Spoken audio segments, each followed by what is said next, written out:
is being local, the money's was in the hands of the local guys. The figure this year is doubled.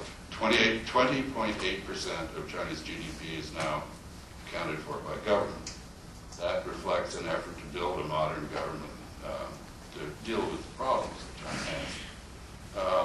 has. That almost all the increases come at the center. The central government is trying to build its capacity, but it doesn't have it. In 1915, the United States saw our exports of food and pharmaceuticals to many European countries banned because they were tainted with polluted elements, or they weren't what the labels said. And so we created an FDA and tried to correct that. The Chinese are just going through this process. By the way, George Bush took the 32.8% and made it 36.4%. So I'm not sure whether to give him the credit for increasing federal government at the fastest rate since FDR, or whether it ought to go to Osama bin Laden. But maybe they can share the prize.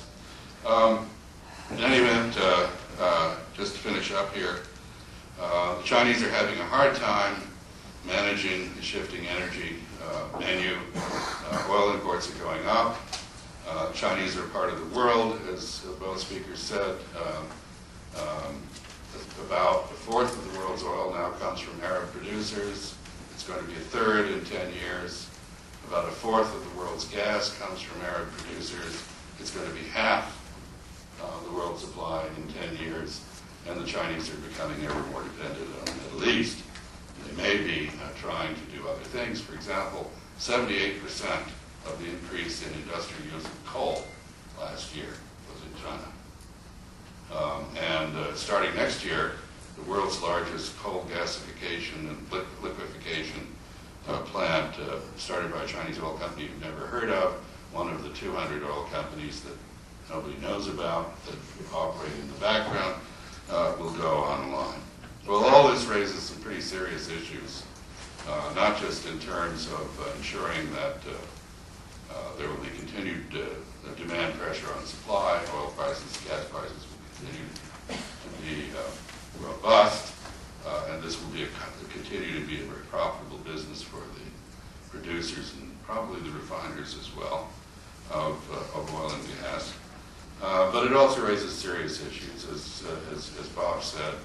You know, China, we have not found a way to integrate China into the OECD or the International Energy Agency. It's outside the forums we have devised to manage problems like energy shortages. It's not in the G7 or G8, so we can't deal with currency problems in that context. Global institutions simply don't fit the requirements for global management because they exclude China. So we're going to have to do something about this. And how we handle this is going to be pretty important. The Chinese also, because they're acquiring interests in the Middle East and Africa and in Australia and in Southeast Asia, are not only going to have to worry about their consular problems with people being knocked off or kidnapped or blackmailed or whatever, but they're going to have to worry about a broader range of commercial interests, not just nationalization. Chinese automobile market by 2020 will be by far the largest in the world. The Chinese, of course, have the world's toughest emission standards now. They say they understand they need to raise prices at the pump in order to induce conservation. They are, you know, the definition of addiction, as you all know, is that you can't do demand management. And we're addicts in the energy area. We don't do demand management. We try to worry about supply. The Chinese understand that demand management is essential, but so far they haven't been able to get their act together to impose it. They don't have an energy ministry. These companies are operating not in a vacuum, but without the kind of guidance and coordination that an energy ministry might provide.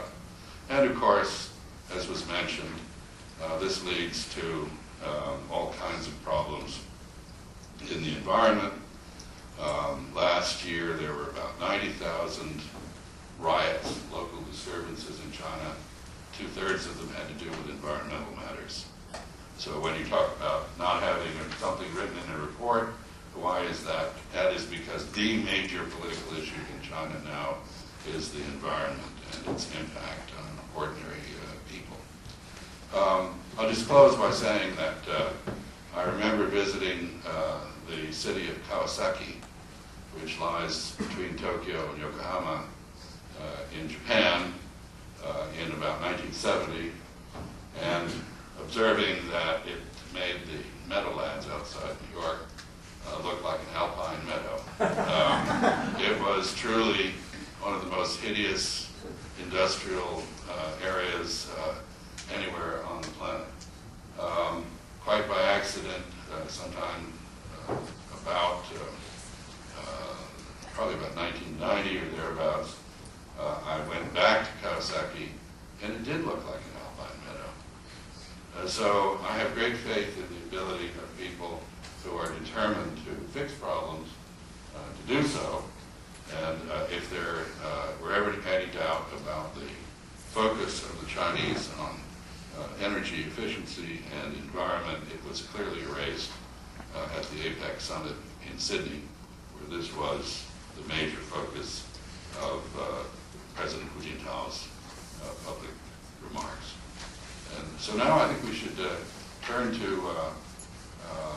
you can bash everybody up here, and but I think you should identify yourselves if you have a question or comment, and you should, unlike us, you should try to be brief. Yes, ma'am. My name is Peterson. Thank you. I'm wondering, with the vast landmass of China, has there been any effort for oil exploration within their own country, and has it been successful? Is there any government effort to support it? You want to start on that? China's a big country, as you know, and I would ask myself the same question. Why can't they find and produce more oil than what they have? They're just hanging in there, being able to produce 3.6, 3.7 million barrels of oil a day domestically. This year they'll probably import 50% of what they consume. And they have no hope, really, for lowering that. It's only going to grow. And that's a problem that they face. I think if they continue to search offshore, might be the best bets. They've looked at the Tarim Basin in the west and have walked away from it.